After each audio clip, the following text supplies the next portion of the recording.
All right, great afternoon, happy Saturday. I know this is kind of strange, our show normally airs on Sundays. Okay. So we had to switch up the game a little bit because certain people are working on like MBAs and my co-host is working on her PhD. So we decided let's switch everything up and try Saturday. So, of course, I am King Arthur and welcome to Real Talk Radio. I get to hang out today with Mrs. Ruth Stringer. Hello. And look at all of this. See this? She's in front of the American flag and everything.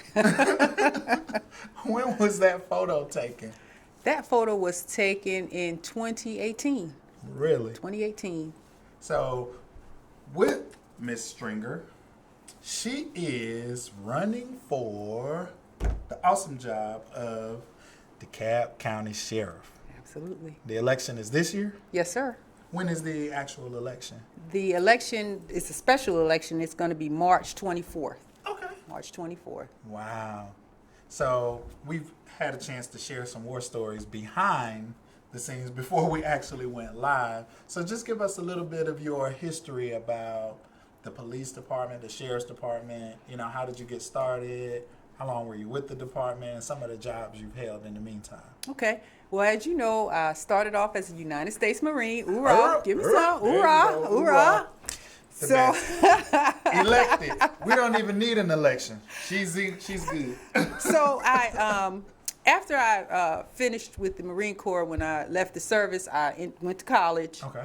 Finished up there, and I wanted a job that had the same kind of regimen as the Marine Corps, but not as regimented. Right. So I wanted to go into law enforcement. I knew that was the place for me. Okay. I ended up at the sheriff's office. I started my career in 1990. Okay. I started as a detention officer. Wow. Inside the old jail. I was about to say at the jail. Yeah, the old jail. We used to call it the dungeon. Yes. The old jail.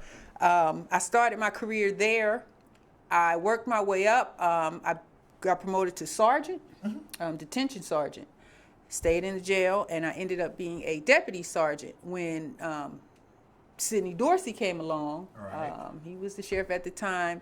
He needed somebody to handle his human resources. So he looked at everyone. He looked at my background. And he decided that I would be the best person for that job. So I became the sergeant over human resources, which was interesting for me. Right. Because who thought a sworn officer would ever handle human resources? Exactly. So I did that for a while. And I ended up being promoted and moved to the Office of Professional Standards. Okay. So I went to the Office of Professional Standards, the OPS, where we did investigations, things of that nature. Is it like internal investigation? Internal affairs. Okay. Yep, Okay. internal affairs.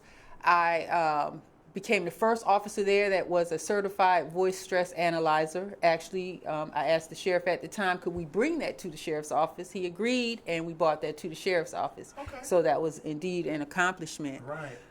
After I worked in the Office of Professional Standards for a while, I ended up getting promoted to lieutenant, and I had to go to the jail division as assistant division commander, which was good. Everybody should work in that jail so you understand what you're really dealing with in that sheriff's office. Right.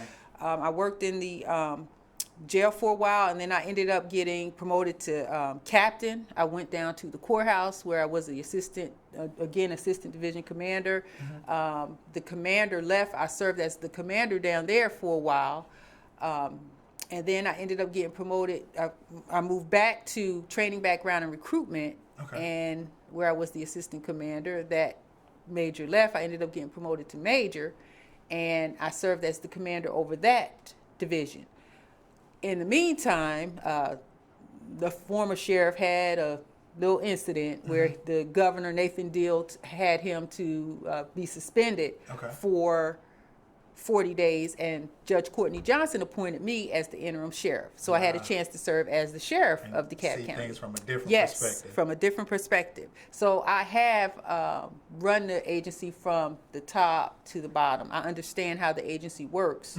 So I'm very proud of my service at the sheriff's office. I just retired in May of 2019. I retired. So, yeah, I'm proud of my service. Thank you so much. It's a good retirement, but there's work that needs to be done in that sheriff's office. Right. And if I didn't feel like change was necessary, I would have stayed retired. But somebody has to get in there and roll up their sleeves and do the work that needs to be done in that sheriff's office. Right. And to me, and this is just my perspective outside looking in, but it's like that whether it's the Marine Corps or any other branch of service, or corporate America as a whole. There's something to be said about someone who starts at the bottom and works your way through the ranks, because you have, when you first started at the jail, you probably just had this tunnel vision, just my area of responsibility. I go to work, I go home. Then to go back and be over it, and you understand what your new officers who are coming on and the new deputies and new positions and things like that, you can kind of relate to them a lot more because you've actually walked in their shoes. Yes, you're absolutely right. And thank you for appreciating that, because a lot of people don't understand how important and relevant it is for someone to have, in law enforcement especially, to have worked their way through the ranks, because you understand the ranks. You understand where everyone is. And one of the things that I say is, it's Albert Einstein's quote, actually. The definition of insanity is to keep doing the same thing and expect different results. The reason I say that is because since Sheriff Jolly, which was 70 years ago, not one sheriff has actually worked their way through the ranks in that sheriff's office. If I am elected, I will be the first one in at least 70 years. Wow. And that's the difference. I think the corruption, and every sheriff except one has been arrested. Right. Every sheriff except one. And interim sheriff Chandler Bridges, he was not arrested either. Right. But every other elected sheriff except one. And I think it has something to do with when they come into the agency, they don't understand the nuances of the agency. They're on top, they see the money, they see what they can do, but they don't know what's happening inside the ranks, what the troops need, what's really going on in those cells with those inmates, on the streets with those warrants, or even at that courthouse. They just know, I'm sitting here, the commissioners gave me this money, and I am going to be able to do what I will with it. Right. So that's a big problem for me. Right.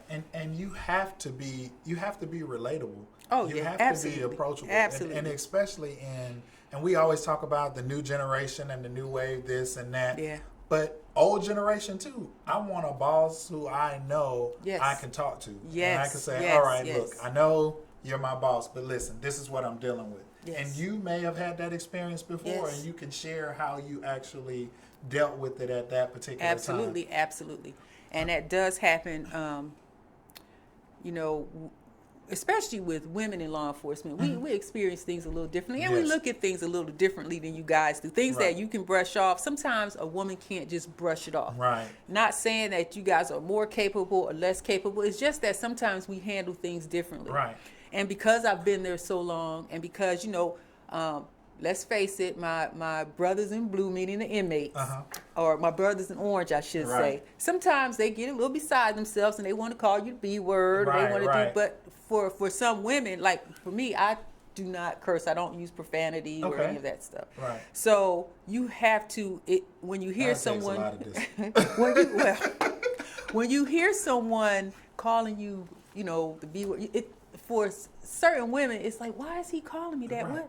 So I've had to sit down and talk to some women and just tell them, and if it's not personal. It's not a personal attack on you. But a lot of times, when you're dealing with my brothers in orange, if you let them get to know you, they just need to see you and watch you continually how you operate, and they are inside. Everybody, I think, is decent and respectable, so they won't do it. If they see there's something that you won't tolerate, you teach people how to treat you. Right. So I know that they basically stop, unless they're just knuckleheads. Yeah, but but that's and you hit on a key point, that inside everyone has that grandmother in their head, that mother, that father figure, that granddad, that uncle or aunt who says, hey, that's not the right thing to do. You have to have that moral compass somewhere. Doesn't matter if you think you're right at the moment and you do it and you're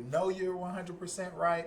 When you sit back and take a look at it and you know what, I probably could have worded that a little better, or Yep. I probably should not have said those exact words or things like that. Right. So I definitely think that that's a tremendous plus.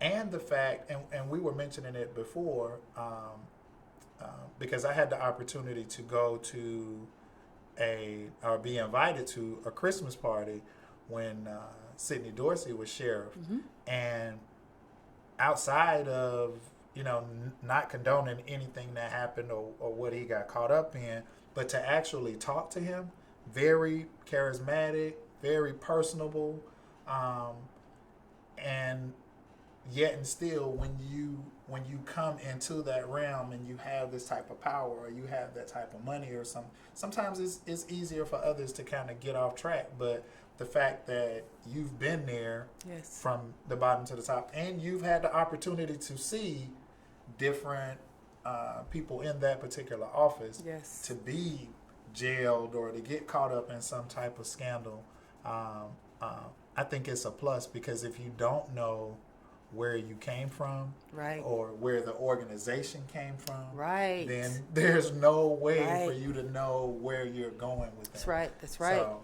I definitely think that. Now, I did remember seeing something, and it might have been a post or something on your social media where it basically says you basically can't take a child from the child to Olympic champion. You have to have experience. Basically, you got to That's have right. trials and tribulations and That's things right. like that. That's right. So, how do you think that's going to help you even solidify or bring that honor back to the that position of sheriff? Right. So what I believe is you can't take a neophyte, so to speak, Right. someone who's just a neophyte beginning at something, and take a polished Olympic champion and expect that neophyte to win. They're Right. going to lose every time. Right. Because the Olympic champion has already experienced the pitfalls. Right. You know where the bones are buried, so to speak. Right. I know where not to go and what not to do. Right. Right. There's no learning curve for me. So I'm able to go into that agency and actually affect a positive change immediately. Right. I know what the officers are screaming for. Right. I know the healthcare needs of the inmates. I know what that building needs. I know that court needs to be solidified, that there needs to be greater security measures taken at that courthouse. I know that we need more staff, and I know how to get them there. Right. Now, I know that the sheriff's office, while we would love to be out in the community all day like the police department, we Right. are not the police department. Right. We are the sheriff's office. Yes. Once we get our staffing up, and we owe the citizens a certain service. The Constitution of Georgia says that the sheriff's office is responsible for the jail, the courts, and the warrants, service of the warrants. Okay. That we have to do first, because that's our constitutional authority. Okay. Now, after that, we do owe the citizens that we need to be out there, and we should be out there helping the citizens and dealing with the youth and helping to curtail the gang problem. Right. And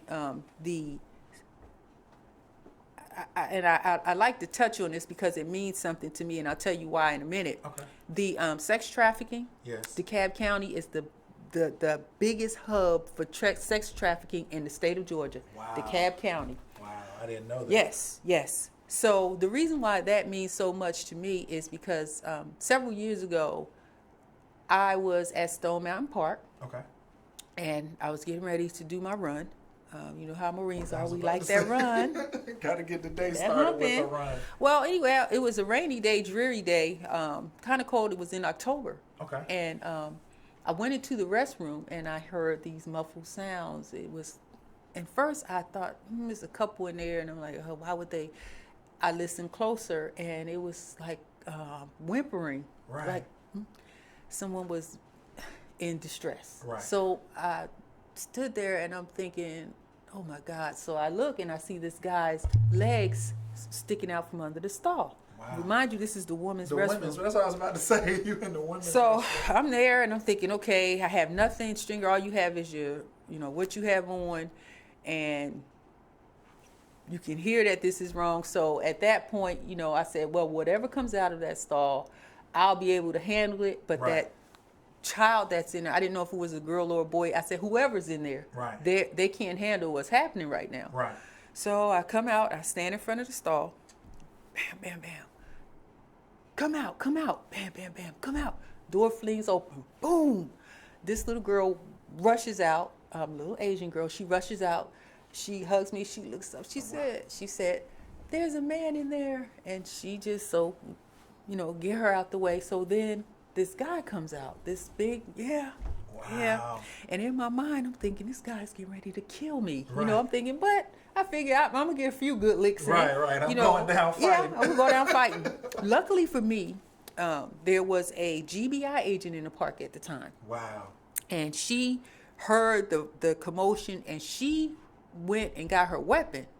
She ended up coming to the rescue. We by this time we're outside of the restroom. Okay. And she went and got her weapon. She actually held him at gunpoint. Wow.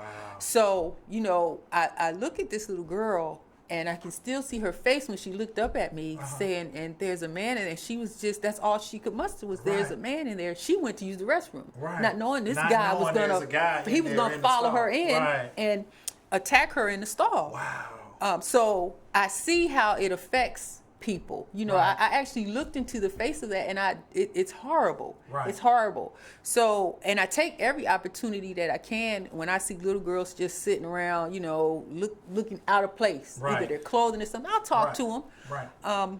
So that has a big place in my heart, and I really want the sheriff's office, I want us to be innovative. Right. And getting in there and helping to curtail that trade in DeKalb County. Right. We have to do something. You got to do something. Yeah. Because if not, it's going to keep running rampant. It's going to, and it's kind of like that taboo subject. It's like the elephant in the room that nobody wants to talk about. Nobody wants to talk about. But that young girl's face, you I'll saved never her forget. life. I mean, there's no other way, not trying to make you a hero or something, but had you not been, I believe that God puts us in certain situations for a reason. Yes. And had you not been there, she could have been a victim of the whole sex trafficking, slave trade. She could have been. Could have been shipped to another country. We have no idea. You just so happen to be in that place, and there just so happened to be a GBI agent outside to overhear that, and that's all training, and that's all instinct. Yes, and I did get the Medal of Valor for that. Really? Yes, I did. That's good. See, I didn't even know that. I'm just rolling with the interview. I am. Actually, I have, I think, the most medals in the sheriff's office ever awarded to any, because I did some other things, but right. Yeah, that's but a great thing. that particular incident, really touched my heart, and as I said, I'll never forget her face. Right. I've had people to say they would have just, went in and went out. But when you hear, it was just, I'll never forget the sound of her whimpering. Right. You could tell. You tell someone's helpless in there. Yeah, someone definitely needs me. It was terrible. So, I want DeKalb County to be proactive in that regard. And also, I want us to deal with, now, I'll tell you another piece to that touches me, is that the actual gentleman or the person who was assaulting her had mental health issues, I found out later. Wow. So we have to address mental health issues. Mm-hmm. I understand, I don't know if it passed, that the governor wanted to cut back on funding for mental health in DeKalb. Well, not in DeKalb, in the state. In the state, right. I think that, we have to be innovative and creative, and we have to do something, because people, when they are not getting the medication that they need, the help that they need, they do things like this. Right. They act out. And while we as a society want to punish them after they do it, we need to try to help them before they get to that point. Right. And speaking of that, from a jail perspective, and the prison system as a whole, a lot of, and again, this is outside looking in, but a lot of criminals even say, I went to jail and I got smarter. I went to prison and I got smarter. Does the DeKalb County system have something in place for like a rehabilitation type? Let's say somebody goes in there and they don't have a high school diploma. They don't have those tools in their tool belt, right, to make them successful and to go forth. I really want a job, but I don't have anything. You know, I dropped out. I was a drug seller. I did this. I did that. Mm-hmm. Well, I know when I first started at the sheriff office, actually, Sheriff Pat Jarvis started. I believe he started. It was there when I arrived. The GED program. Okay. So yes, you can get your GED, and that's something that's been carried on through the years, sheriff to sheriff. Okay. And I will say that every sheriff since then has tried to implement a program to help rehabilitate the people who are unfortunately incarcerated. Right. I think Sheriff Mann, as a matter of fact, I know it's Sheriff Mann, regardless of anything, he did implement a program where it was a welding program where the inmates. Okay. So they have a trade, something that when they can use. Right. And Georgia Piedmont College, I have to give them a plug because they're willing to work with the sheriff's office. So there are other programs that I think might be more beneficial to the inmates, but the fact that they're willing to partner with the sheriff's office and get that done, I think is great. So yes, as with any sheriff coming in, I'm sure they want to rehabilitate because the recidivism, you want that to stop. I was about to say, you don't want that revolving door. You want it to stop. By the same token, I will say this. I want the inmates to get great medical care. I want them to be fed. Right. I want them to have a clean place to sleep and to perform their daily activities. But I don't want them to like the jail. That's what I was about to say. I want them. How do you balance that without them getting comfortable? Right, because and that's, it's supposed. I had a conversation with someone this morning, and we were speaking about children, and we were speaking about discipline in children, and they were saying how their son looks depressed, and because they had to take his phone or something like that, but. I'm like, it's like if someone commits a crime and they go to jail, it's not supposed to be fun. It's supposed to be a deterrent. Right. Now we do, and especially being a Marine, you can appreciate this, because I never understood if we're in a war situation, a combat situation, and I capture me some prisoners from the other side, I still have to allow them to worship. I still have to make sure they are fed. I still have to make sure that they have hygiene type things. Yep. And it's the same thing. We're going to make sure that you still have those basic essentials that you need, but at the same time, everybody, contrary to what they say, everybody in jail is not an innocent person. Right. So the rehabilitation part is to make the jail a deterrent so you don't want to come back, but at the same time to know that I'm not going to intentionally mistreat you at the same time. Right. And I feel very strongly about that. I know, some sheriffs really want the inmates to like them. I don't want you to like me. Right. I want you to like what I do, but I want you to hate my house. Exactly. When you see my house, I want you to cringe. I want you to feel like I am going to go work. I'm going to do whatever I need to do. Right. Because I'm not going back to see her. I'm not going to her house. Exactly. So I just think that, and it's good for them to not want to be there. Right. We as a society, we have to treat everybody, and we should want to, as human beings, treat each other humanely. Yes. But we also want to see each other be successful. And I can't, and if I keep seeing you coming back, if I keep making you comfortable, I'm not making you, helping to make you successful. I'm pulling society down as a whole because now you're a burden on everyone else, and there's something that's not clicking somewhere that keeps you coming back here. Right. And I don't want it to be because you enjoy my company. Right. I'm going to see Stringer. Yeah. No, I want to see you at a restaurant with your family. You're out of jail. You're paying the tab. You're doing good. You walk up to me and say, "Hey, Sheriff Stringer," and I say, "Hey, how you doing?" Exactly. You say, "I'm doing great," but I never want to see you again. Exactly. That's it. Just acknowledge it, or hey, I was there and I'm a welder now, or something. Give me that success story. Not that it's cool to continue to be arrested and keep going back to the DeKalb County Jail, or any jail for that matter. Because when you talk to a lot of those guys, they are actually brilliant. Yes. Some of them are brilliant. I have run into some who've actually written books. Wow. Yeah, there are some brilliant guys. It's just that they need guidance and direction. And I'm glad that society is moving more towards, I'll say, the Swedish way of doing things. In Sweden, if you look at their prison system, their jail system is more like a big campus. I don't recommend that for America. We're not quite there yet. We're not quite at that point. But I'm glad we're moving towards really recognizing that a lot of these people just need help, and it's an unfortunate life circumstance somewhere where they were born into or they were put into that caused that. A lot of these young guys, they're brilliant. I can tell you that.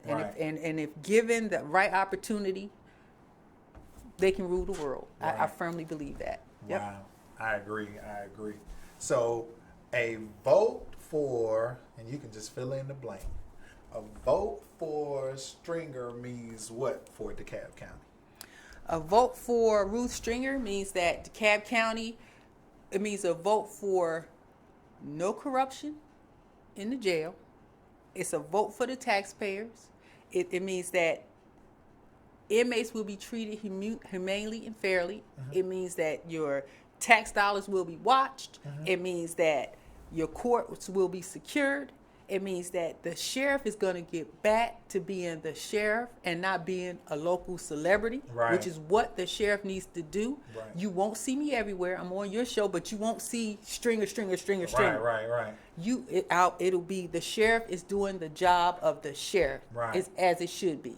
When you see me on the news doing a newscast or a broadcast, it should be because something is going on, and I'm telling you as a citizen, you should look up and say, "Oh, the sheriff's on the news. We need to listen to this. Pay attention, right? I didn't just see her last night on TV, so this is something that's urgent. This is urgent, right? The sheriff should be doing the job about the work of doing the job of the sheriff's office, and that's what I want to be. I want to be the people's sheriff. I want to get in there and do that job for you, so that so that you know that your tax money is being spent wisely. I want, if a grandmother or a mother feels like their son or daughter hasn't been treated well, I want them to feel like I can call Sheriff Stringer.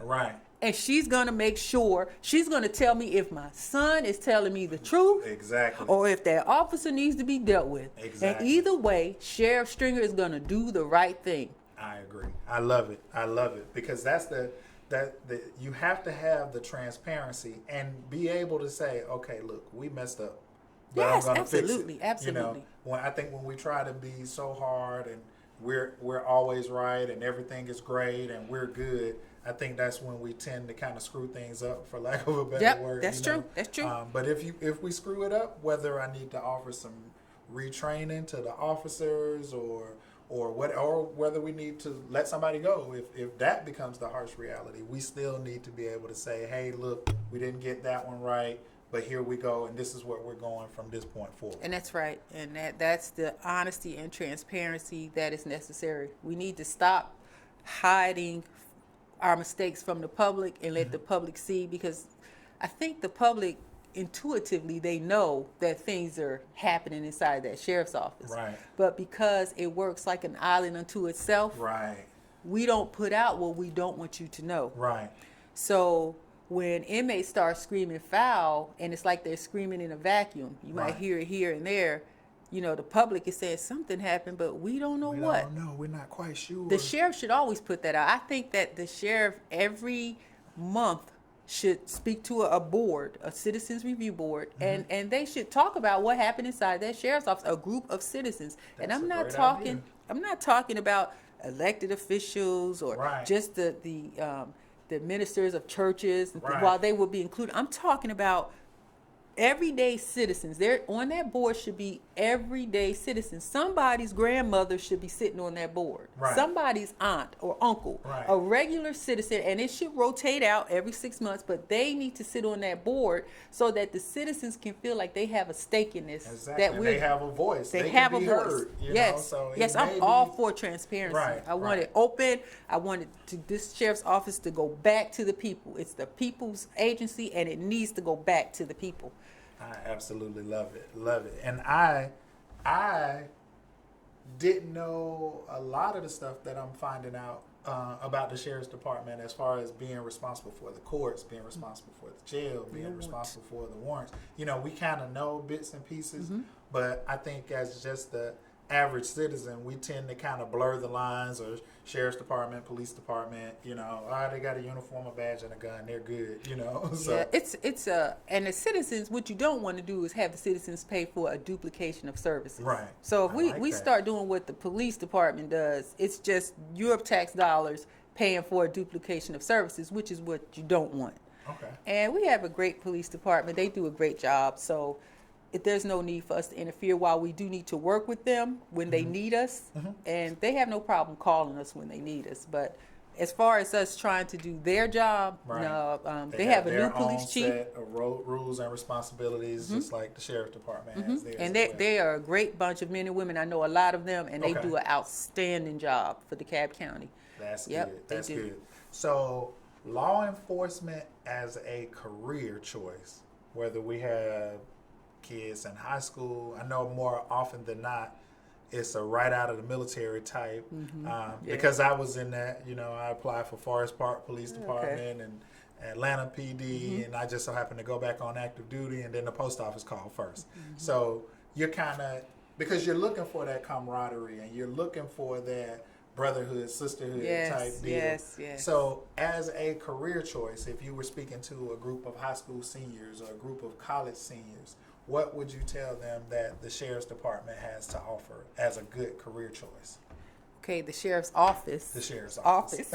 The sheriff's office is great because, you know, where else can you go and start and really start at the bottom and really see a light at the end of the tunnel that you Right. can work your way up to the Right. top. There's no, if you apply yourself, you get in there, you do the right thing and apply yourself, you can move up as quickly or as slowly as you want to. Now, some people like the idea of law enforcement. If you're a student in high school, I'll tell you this. You want to be in law enforcement, but you're scared to be out there on the street. You don't want the blue lights and sirens. Right. Well, the sheriff's office has two career paths. You can stay inside. You can do the detention career path and work your way up to the top. We had a major to retire, and she was a detention major. Wow. Or you can go, if you want to be out there with the blue lights and sirens, you can do the deputy sheriff sergeant, all that, and work your way up to the top and be a deputy sheriff major. Okay. So the sheriff's office offers all that to you. And then we have their incentives that the county offers as far as educational reimbursement. It has when I was there, it had a great retirement, and retirements are going away now. They still have one, but retirement plans are going by the wayside. Right. So if you get in there now, you get your retirement. Get locked in, so to speak. Yes, you have your health care, your benefits, and then you get to serve your community. And you get, that service that you get to give. Right. I think that's a big thing for me. So I think most people who are looking at law enforcement look at the DeKalb County Sheriff's Office because the men and women there are great. They are great, and they form bonds. I've met people there are still great friends of mine. Right. And I'm retired, and the bonds will last a lifetime. Right. So that's the place you want to be. You can make it a career. You can move up the chain and 50 and out. Right. So Gotta love it. You gotta love it. Because I'm telling you, it's stuff Yes. I, again, didn't know. So I know we kind of glossed over it. So let's just talk about some of your achievements, some of the awards, like talking about the situation at the Stone Mountain, and you received an award for that. So, and you kind of say, oh yeah, I've received a few others. So let's just talk about some of those things. Let's highlight those. I know we tend to like, yeah, I did that, I'm good, but I don't want to put it out there. But the people should know, like, this is what you're getting. This is the type of person that you're Sure. Well, we'll start with my sheriff's office. I won't go back to the Marine Corps because that's what's relevant. So I received a life-saving award. There was a young mother in my neighborhood, and she knew I was a law enforcement officer. So her baby, she knocked on my door, and I didn't understand what she was saying, but I could see the baby. It had already started changing color, and I'm thinking, this baby is gone. Right. What does she want me to do? So I looked at her, and she had this wail. I don't know if you've ever heard a mother when she thinks her child is dead. It's a wail It's like screeching like it was you'll horrible. never hear it again. It's heartbreaking horrible. at the same time. So in my mind, I said, if I don't do something, she's going to unravel right in front of me and go into shock, and I'm going to have Now two I got victims. two, right. So I took the baby from her, and I ended up I asked her what happened. She said the baby swallowed a bone. So I'm thinking, okay, the baby swallowed a bone. Okay, so I did, the CPR. I tried to see if you can swoop it and out. I could not feel a bone. But as I was feeling in the baby's throat, I felt something that had ridges on it. So I pulled it up. It was a plastic cap. The baby had swallowed a plastic cap. Wow. I don't know how long his airway had been blocked, but I just went ahead and started administering the CPR to the child. Right. CPR, I'm really thinking I'm working on this child. He's gone. Right. But I gotta save. I have to save her sanity. Right. So as I was working on the child kind of a little bit. Wow. And the child ended. The fire department finally got there. Right. And the child. No, it wasn't long. It just seemed like that for me. Everything was slow motion. And I'm like, oh my God. So the baby actually lived. He's a young man now, and the child lived. The fire department was actually the one who gave me the life-saving award because of what happened. You jumped into action right there. Yeah. Wow. So I'm glad, thankful, and blessed. Yes. That I could be of assistance to that, because that meant a lot to me to be able to do that and take part in that. I never thought, if you ever have a chance, I hope you never do. Right. But if you have to do CPR on somebody who you perceive as being gone, and you watch the signs of life come back, that is something to see. Yeah, especially if it's a little child and and you've already convinced yourself in your mind that, hey, the child is gone, but let me just do what I'm supposed to do. Because the mother, she deserved at least that much. Right. I didn't want her to unravel in front of me. And of course, I told you about the Stone Mountain Park incident. Right.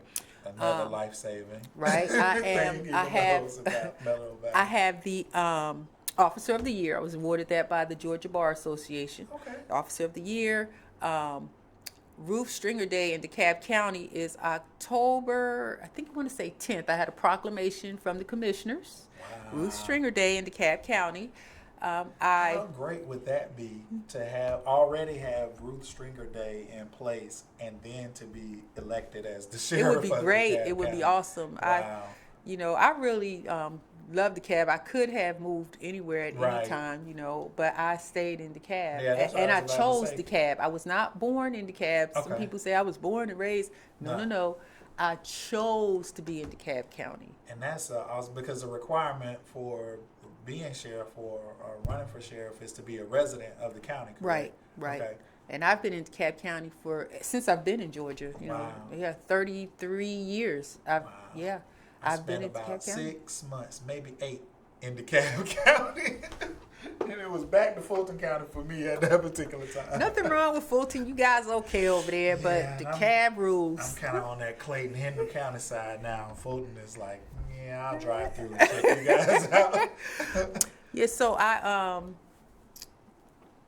spearheaded last year. Mm-hmm. I felt like during the month of March, the women who serve in blue, when I say that, I mean law enforcement, fire, paramedics, the 911 operators, even the women who work on our sanitation crews and things of that nature, that there was never a celebration of them. I saw other areas and other counties doing it. Right. So for the first time last year, I spearheaded a salute to the women in blue in DeKalb County. That is awesome. Yes, it was put on at Grace Church International, and all the women came out. They got awards. I had all the women were given a rose by some officers who were in their male officers who were in their dress uniforms. They were serenaded. Wow. They were fed. It was just a great time. And I, when I was putting it together, I was nervous because, you start something like that. Right. But it worked out well. And it was very good. It was very good. I just hope that I'm not the sheriff at this point, but my prayer is that someone will pick it up and continue it on. Because it's necessary, because those women deserve to be saluted. They really do. They work hard.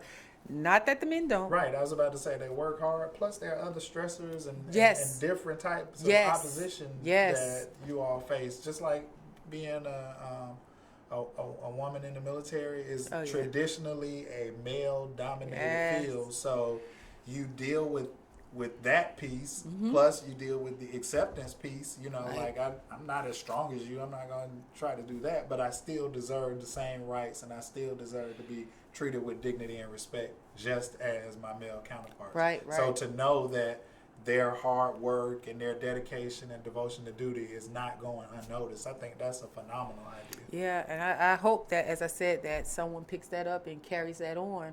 And if I'm elected sheriff, of course, I can make it a big deal. Exactly. But yes, We're doing it. We're on. yes, but they deserve that. They really do. Because as much as awesome as a lot of men are, and you do help with the family and home, it's Right. a different kind of worry for a mother. Right. You know, and it's a wife. It's Right. a different kind of worry. Right. So I just think that they deserved it, and I put it together for them. The blueprint is out there. The Right. roadmap is already there. Right. So I'm hoping that even if I don't win, That they can take the baton and run with run it. with it. Run Absolutely. with it. Yes. Absolutely. So I know we're coming up on election day. So for those citizens, resident of DeKalb County, who would like to support you or support the campaign, how would they do that? Who would they get in touch with, or is there like a headquarters that they can go to or something? Okay, you can reach me at www.stringerforsheriff.com, www.stringerforsheriff.com. And that's where you can, if you want to help put up signs, if you want to sign in your yard, if you want to contribute to my campaign, Right. contribute to my campaign. Exactly. If you want to make phone calls, anything that you would like to do to support my effort to become sheriff of DeKalb County, just go to the website. There you can click on the link and someone will be in touch. Okay. Right. And is there anything you want to leave the people with that I might have left off? Because I just wing it. I just go with whatever pops in my head. No, I just want to say that I will be on the ballot as Ruth, the Truth Stringer. I like that. Ruth, the Truth Stringer. Yes, I had to fight for that. But yes, I'll be on the ballot. And when you go to, if you can't get to the ballot on the 24th, I think early voting starts March 2nd. You please go between now and then, go to your polling place and vote. Whether you vote for me or you vote for someone else, it's important. It's important that we vote. Yes. We vote. And if you have not had a chance to check out the new voting machines, and if you see someplace advertising that they have a demonstration, I highly suggest before you go to vote that you go check out the new machine, because it's done really different this year. I did have a chance to check it out. Okay. And you need to be familiar when they go in there. because it's a process this time. It's not just wow. go check. Yeah, you have to do. There are a couple of more steps. Wow. So let's see. All right, I have so many people logged on, but I see Gwen Rivers is saying hello. Hello, Hi, Gwen. Marcel Henley says much success. thank you. Thank you.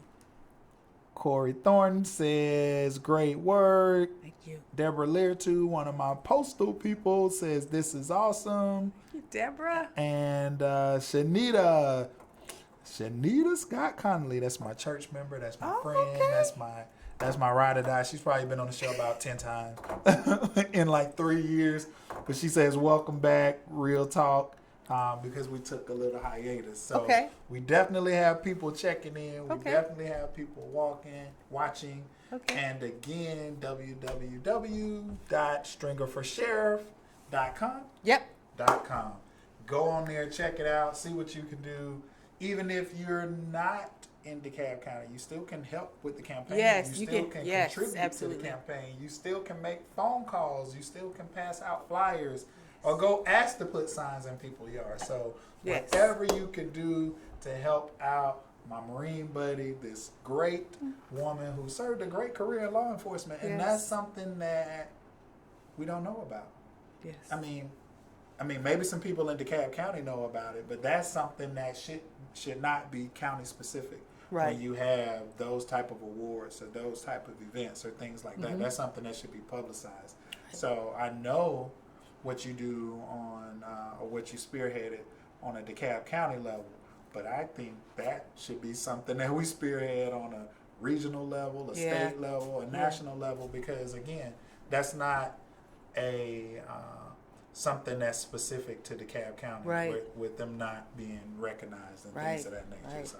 Well, you can spearhead that up. You know. have a platform. I'm gonna do it right here. We're Do starting it. They on Real deserve Talk. it. They deserve it. Yes, They absolutely. work hard. So with that being the case, I thank you for coming You're welcome. and taking time out of your schedule, because I know you had an event with the mayor earlier, Yep. and you still made it over here to Yep. hang out with I us at sure Real did. Talk. So thank you so much. You're welcome. And you guys go out and do something. Go out and support Stringer for Sheriff, and we will see you next time on Real Talk.